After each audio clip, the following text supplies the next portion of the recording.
अवधूत चिंतन श्री गुरुदेव दत्त श्री स्वामी समर्थ तुम्हा सगळ्यांचं स्वामी श्रद्धावर खूप खूप मनापासून स्वागत। आजच्या व्हिडिओमध्ये आपण बघणार आहोत की या अधिक महिन्यामध्ये आपण सगळ्या सेवकांनी आपल्या यथाशक्तीनुसार आपापल्या परीने आपण सेवा केल्या। कोणी गुरुचरित्र पारायण केलं असेल, कोणी संक्षिप्त श्रीमद भागवत पारायण केलं असेल, कोणी दुर्गा सप्तशती पारायण केलं असेल, कोणी मल्हारी सप्तशती पारायण केलं असेल किंवा कोणी ओम नमो भगवते वासुदेवाय या मंत्राचा जप केला असेल, कोणी भगवद्गीतेचा 15वा अध्याय पठण केला असेल, कोणी विष्णू सहस्त्रनाम स्तोत्र पठण केलं असेल, कोणी विष्णू सहस्त्रनामावली पठण केली असेल किंवा आपल्या यथाशक्तीनुसार कुलदेवी सेवा आपण केली असेल, जसं की सिद्धकुंजिका स्वतःचं पठण आपण केलं असेल किंवा इतर कुठल्याही सेवा भगवान विष्णूंची असेल, सत्यनारायण सेवा आपण केली असेल, महालक्ष्मीच्या सेवा असेल, श्री सुक्त पठण केलं असेल, व्यंकटेश स्वतःचं आपण पठण केलं असेल किंवा इतर कुठल्याही सेवा आपण आपल्या परीने आपण केलेल्या आहेत। तर या सगळ्या सेवा आपण या अधिक महिन्यामध्ये संकल्पयुक्त कोणी केल्या असेल, कोणी विना संकल्पयुक्त केल्या असतील, पण तरीही या अधिक महिन्यामध्ये आपल्या सगळ्यांकडनं या सगळ्या सेवा घडलेल्या आहेत। आपल्या यथाशक्तीनुसार आपण या सगळ्या सेवा केलेल्या आहेत। मग आता आपण सेवा तर केलेल्या आहेत, पारायणे केली आहेत, व्रत केलेले आहेत, मग आता याचं उद्यापन कसं करायचं आणि कधी करायचं हे आपण आषाढमध्ये जाणून घेणार आहोत। सगळ्यात महत्त्वाचं म्हणजे बघा, या अधिक महिन्यामध्ये जसं की 16 सोमवार व्रत असतं ते या अधिक महिन्यामध्ये करत नाहीत असं म्हटलं गेलं आहे। पण या अधिक महिन्यामध्ये आपण जे कुठले व्रत करतो, ज्या कुठल्या आपण सेवा करतो, जे कुठले आपण पारायणे करतो, त्याचं उद्यापन आपल्याला याच महिन्यात शेवटी करायचं असतं। जसं की आता अधिक महिन्यामध्ये अमावस्येला आपल्याला हे उद्यापन करायचं आहे। बघा, 14 तारखेला दुपारी अमावस्या सुरू होते तर ती 15 तारखेपर्यंत आहे, म्हणजे 14 तारीख आणि 15 तारीख या दोन्ही दिवशी अमावस्या असणार आहे। तर आपल्याला हे उद्यापन असं म्हणतात बघा की कुठल्याच पारायणाचं किंवा कुठल्याही व्रताचं उद्यापन आपल्याला अमावस्येला करायचं नाही, पण अधिक महिन्याचं जे काही उद्यापन आहे, अधिक महिन्यात आपण जे काही सेवा करतो, व्रत करतो, पारायणे करतो, याचं जे काही उद्यापन आहे ते आपल्याला अधिक महिन्यात शेवटी म्हणजे अमावस्येलाच करायचं असतं। त्यामुळे अशी कुठलीही शंका मनात बाळगू नका की अमावस्या आहे म्हणून उद्यापन कसं करायचं, असं अजिबात नाही। कारण की हा महिना संपतो म्हणजे हा महिना कधी संपतो की अमावस्येला। बघा, कुठलाही मराठी महिना हा अमावस्येला संपत असतो आणि नवीन मराठी महिना सुरू होतो। तसंच आहे अधिक मास सुद्धा, आता जी काही अमावस्या येणार आहे 14-15 तारखेची, त्या दिवशी अधिक मास संपेल आणि पुन्हा नवीन मराठी महिना सुरू होईल। मग त्यामुळे आपल्याला उद्यापन सुद्धा अधिक महिन्याच्या शेवटीच करायचं असतं, जसं की अमावस्येला।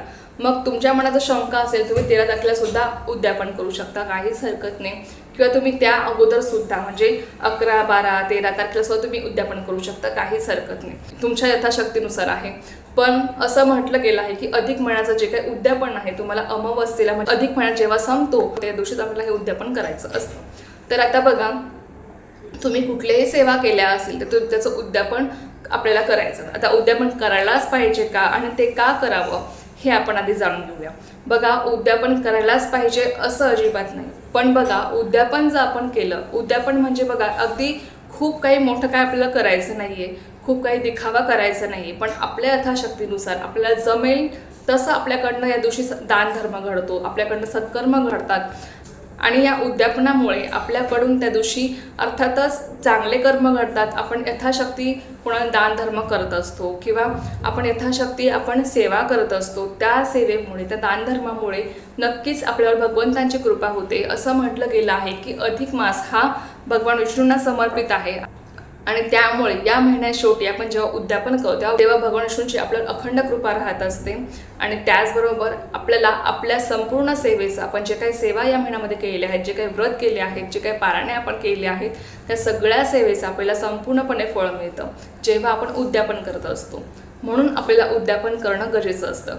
पण आता बघा, प्रत्येकाला उद्यापन करणं शक्य होईलच असं नाही, पण तरीसुद्धा मी सांगेल की जरी तुम्हाला खूप काही मोठं काही करणं शक्य नाही आहे, पण तुम्ही आपल्या यथाशक्तीनुसार आपल्या पद्धतीने तुम्ही उद्यापन करू शकता। असं नाही की तुम्ही खूप मोठं काहीतरी करा, खूप तुम्ही खर्च करा, खूप तुम्ही अन्नदान करा, असं अजिबात नाही, पण तुमच्या यथाशक्तीनुसार तुम्हाला जसं जमत आहे तुम्ही एखादी वस्तू जरी तुम्ही दान केली किंवा तुम्ही एखादी अर्धा डझन केळी म्हणा, 1 डझन केळी म्हणा, ती पण तुम्ही दान केली तुमच्या यथाशक्तीनुसार, तरी सुद्धा तुमच्याकडनं ते दान घडणार आहे, तुमच्याकडनं ते उद्यापन घडतं आणि त्यामुळे तुम्ही ज्या काही या सेवा केलेल्या आहेत या महिन्यामध्ये त्याचं संपूर्ण फळ तुम्हाला मिळत असतं.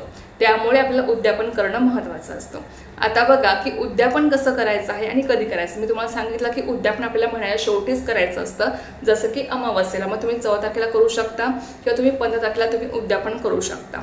पण तरीही तुमच्या मनात जर शंका येत असेल तुम्ही 13 तारखेला सुद्धा उद्यापन करू शकता, काहीच हरकत नाही. आता यामध्ये सगळ्यात महत्त्वाचा प्रश्न येतो ते म्हणजे श्री गुरुचरित्र पारायण.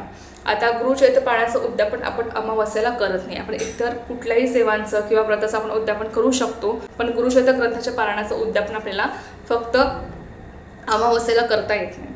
मग अशा वेळेस तुम्ही 13 तारखेला तुम्ही करू शकता उद्यापन, किंवा तुम्ही 14 तारखेला बघा दुपारी 12:30 वाजता अमावस्या लागते, तर तुम्ही सकाळी लवकर उठून सुचिरभूत होऊन तुमचं जे काही नैवेद्य आरती वगैरे आहे, जे काही अन्नदान वगैरे आहे तुम्ही ते करून घ्या. तुमचं उद्यापन तुम्ही करून घेऊ शकता अमावस्या लागण्याच्या अगोदर, जेणेकरून तुमच्याकडनं पारायणाचं उद्यापन सुद्धा व्यवस्थितपणे घडेल.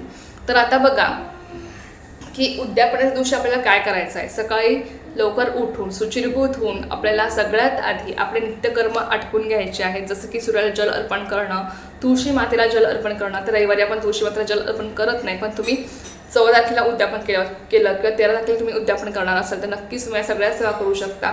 त्याचबरोबर आपल्या घराचं उंबरठ्याचं पूजन करणं असेल, उंबरठा स्वच्छ पाण्याने पुसून घ्यायचा, मुख्य द्वार सुद्धा तुम्हाला स्वच्छ पाण्याने पुसून घ्यायचं आहे. उंबरठ्याला हळदीचं लेपन तुम्हाला करायचं आहे, कारण की आपल्या घरामध्ये उद्यापन असतं आणि ज्या दिवशी बघा आपल्या घरात उद्यापन असतं तेव्हा आपल्या घरामध्ये एक वेगळीच सकारात्मकता आपल्याला जाणवते. आपल्याला खूप प्रसन्न वाटतं, कारण की आपल्याकडनं त्या सगळ्या सेवा घडलेल्या असतात, आपल्याकडनं त्या दिवशी काहीतरी सत्कर्म घडत असतात. एक वेगळंच प्रसन्न वातावरण आपल्या घरात तयार होत असतं. आणि या ज्या काही सगळ्या आपण गोष्टी करतो, जसं की उंबरठ्याला हळदीचं लेपन आपण करतो, यामुळे काय होतं ना की सकारात्मक ऊर्जेचा प्रभाव आपल्या घरामध्ये वाढत असतो आणि त्यामुळे आपल्या घरामध्ये सुख समृद्धी शांती नांदते. आपल्याला अखंड ऐश्वर्याची प्राप्ती होत असते आणि त्यामुळे आपल्यामध्ये आपल्या यथाशक्तीनुसार उद्यापन घडणं हे अत्यंत महत्त्वाचं आहे. त्यामुळे बघा तुम्हाला उंबरठ्याला हळदीचं लेपन करायचं आहे. त्याचबरोबर आपली देवपूजा वगैरे एकदम व्यवस्थितपणे तुम्हाला करायची आहे. तुमच्या घरामध्ये भगवान श्री हरिविष्णूची मूर्ती असेल, बाळकृष्णाची मूर्ती असेल, माता लक्ष्मीची मूर्ती असेल, तुम्हाला त्या मूर्तीला अभिषेक घालायचा आहे. अर्थात भगवान श्री हरिविष्णूंची किंवा बाळकृष्णाची मूर्ती असेल, तुम्हाला ओम नमो भगवते वासुदेवाय या मंत्राचा जप करून तुम्हाला पाण्याने अभिषेक करायचा आहे. पाण्याने तुम्ही करू शकता, दुधाने करू शकता किंवा तुम्ही पंचामृताने सुद्धा अभिषेक करू शकता. माता लक्ष्मीची मूर्ती असेल तर तुम्ही ओम श्री महालक्ष्मी नमः या मंत्राचा तुम्ही जप करून तुम्ही अभिषेक करा किंवा श्री सूक्त पठण करत तुम्ही अभिषेक करू शकता. श्री सूक्त किती वेळेस पठण करायचं, एक वेळेस जरी तुम्ही पठण केलं तरी सुद्धा चालणार आहे, काहीच हरकत नाही. तर व्यवस्थितपणे अभिषेक करून मूर्ती स्वच्छ पुसून तुम्हाला आपल्या देवघरामध्ये स्थापन करायची आहे, जागेवर तुम्हाला ठेवून द्यायची आहे. त्यानंतर भगवान श्री हरी विष्णूंना तुम्हाला अष्टगंध लावायचा आहे. हळद कुंकू अक्षर तुम्ही अर्पण करू शकता. पिवळी फुले, पांढरी फुले तुम्ही त्यांना अर्पण करू शकता. माता लक्ष्मीसोबत तुम्ही पिवळी फुले, पांढरी फुले किंवा तुम्ही गुलाबाचं फूल म्हणा, कमळाचं फूल तुम्ही अर्पण करू शकता. ते सुद्धा भगवान श्री हरी विष्णूंना आणि माता लक्ष्मीला अत्यंत प्रिय आहे. जर तुम्हाला शक्य असेल तुम्ही नक्कीच कमळाचं फूल त्यांना अर्पण करू शकता. असं म्हटलं गेलं आहे की या अधिक महिन्यामध्ये जेव्हा आपण भगवान विष्णूंना आणि माता लक्ष्मीला कमळाचं फूल अर्पण करतो तेव्हा आपल्याला अखंड ऐश्वर्याची प्राप्ती होत असते. त्यामुळे नक्कीच तुम्ही ते फूल अर्पण करू शकता किंवा तुम्ही तुमच्या यथाशक्तीनुसार जी कुठली फुले तुमच्याकडे असतील तुम्ही अर्पण करू शकता.